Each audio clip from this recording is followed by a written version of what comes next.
Hello everyone, welcome to tech smooth. अगर आप financial year 2024-25 यानी कि जो हमारा फाइनेंशियल ईयर चल रहा है, इस ईयर में कार परचेज करने के बारे में सोच रहे हैं, गाड़ी खरीदने के बारे में आप प्लान कर रहे हैं, तो ये वीडियो आपके लिए रहने वाला है बहुत ही ज्यादा इंपॉर्टेंट। क्योंकि इस वीडियो के थ्रू हम आपको बताएंगे कि अगर आप अपनी एक नई कार परचेज करने जा रहे हैं या फिर परचेज कर चुके हैं इन दिस फाइनेंशियल ईयर, तो किस तरीके से आप अपनी टैक्स की लायबिलिटी को कम कर सकते हैं, ये हम बात इस वीडियो में डिस्कस करने वाले हैं। तो चलिए जल्दी से वीडियो को स्टार्ट कर लेते हैं।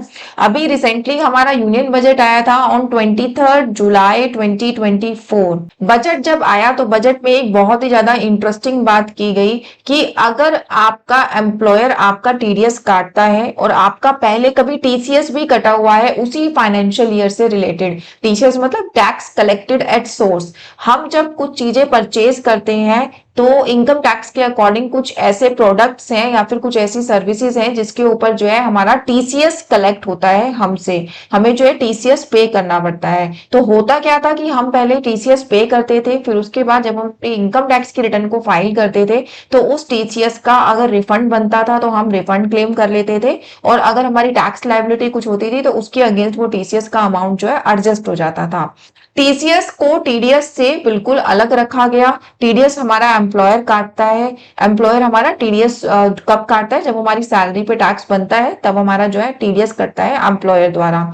इस बजट में एक नई बात कही गई कि जो आपका एम्प्लॉयर आपका टीडीएस काट रहा है और आपका कभी कोई टीसीएस कटा है इस फाइनेंशियल ईयर में, और अगर आप उसको वो अमाउंट कन्वे कर देंगे कि आपका जो है इतना अमाउंट टीसीएस का ऑलरेडी कटा हुआ है, तो आपका जब भी टीडीएस डिडक्ट होगा आपकी सैलरी से वो अमाउंट एडजस्ट होके फिर वो आपका जो टीडीएस है फिर आपका टीडीएस जो है डिडक्ट करेगा आपका एम्प्लॉयर।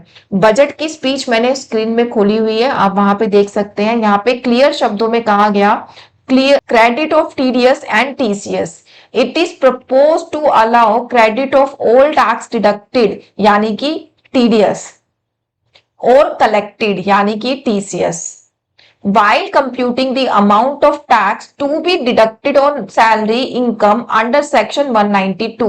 यानी कि जब आपकी ये कैलकुलेशन करी जा रही होगी कि आपकी सैलरी पर कितना टीडीएस आपका डिडक्ट करना चाहिए आपके एम्प्लॉयर द्वारा, तो उस टाइम पे आपकी जो लाइबिलिटीज हैं टीडीएस और टीसीएस की वो आपस में एडजस्ट हो सकती हैं। अब मैंने अपनी वीडियो स्टार्ट करते समय आपको बोला था कि अगर आप कार परचेज कर रहे हैं, वो मैंने ऐसा क्यों बोला था? देखिए, एक जनरल पब्लिक या फिर सैलरीड पर्सन को टीसीएस कब डिडक्ट होता है? ज्यादातर जो सिनेरियो है 99.9% सिचुएशन में एक ही सिनेरियो पे उसका टीसीएस कलेक्ट होता है, दैट इज कार परचेज। अगर आप कोई नई कार परचेज करने जा रहे हैं जिसकी वैल्यू जो है 10 लाख से ज्यादा है, 10 लाख से ज्यादा की अगर आप कार परचेज करते हैं जो, तो उसके ऊपर आपका जो है टीसीएस कलेक्ट करती है जहां से आप कार परचेज कर रहे हैं वो company at the rate of 1%। ठीक है, तो लेट सपोज आपने 15 लाख की अपनी कार परचेज की थी, तो उसके ऊपर आपका जो टीसीएस कंपनी ने काट लिया है वो काट लिया है 15,000 रुपीज। तो इस 15,000 रुपीज को अभी तक हम क्या करते थे, अपनी रिटर्न अपनी भरते थे और उसमें जो है इतना अमाउंट हम रिफंड क्लेम कर लेते थे, हमारे अकाउंट में रिफंड आ जाता था। क्योंकि सैलरीड पर्सन की जो सैलरी पर टैक्स है वो ऑलरेडी डिडक्टेड होता है, एम्प्लॉयर ऑलरेडी सारा टीडीएस डिडक्ट करके रखता है और कोई सोर्स ऑफ इनकम यूजुअली होती नहीं है, तो हमारा जितना टीसीएस कटता था उतना हम रिफंड क्लेम कर लेते थे। बट अब जब ये बजट में बात कही गई तो अब एक एम्प्लॉय के पास एडवांटेज है कि जब वो नई कार परचेज कर रहा है उसका टीसीएस कट रहा है, तो वो क्या करे, अपना टीसीएस सर्टिफिकेट कलेक्ट करे और उस टीसीएस सर्टिफिकेट को दे दे अपने एम्प्लॉयर को। अब एम्प्लॉयर को ये राइट दे दिए गए हैं गवर्नमेंट की तरफ से, या फिर ये कह सकते हैं कि एम्प्लॉयर अब जो है ये इम्प्लीकेशंस हैं एम्प्लॉयर के ऊपर कि जब भी वो आपकी सैलरी पे टीडीएस कितना कटेगा ये कैलकुलेट करेंगे, तो टीडीएस का अमाउंट जब कैलकुलेट हो जाएगा उसमें से ये टीसीएस का अमाउंट डिडक्ट करके फिर जो बैलेंस अमाउंट आएगा उतना वो आपकी सैलरी में से टीडीएस को जो है डिडक्ट करेंगे। वो उनके लिए गाइडलाइन जो हमारा बजट है उसमें इशू कर दी गई है। इसको मैं अगर एक एग्जांपल के लिए साथ समझूं, लेट सपोज मिस्टर ए है जिसकी जो सैलरी है वो जो है 18 लाख है। ठीक है, अब न्यू टैक्स रिजीम हमारा आ गया है, डिफॉल्ट टैक्स रिजीम है, न्यू टैक्स रिजीम। ठीक है।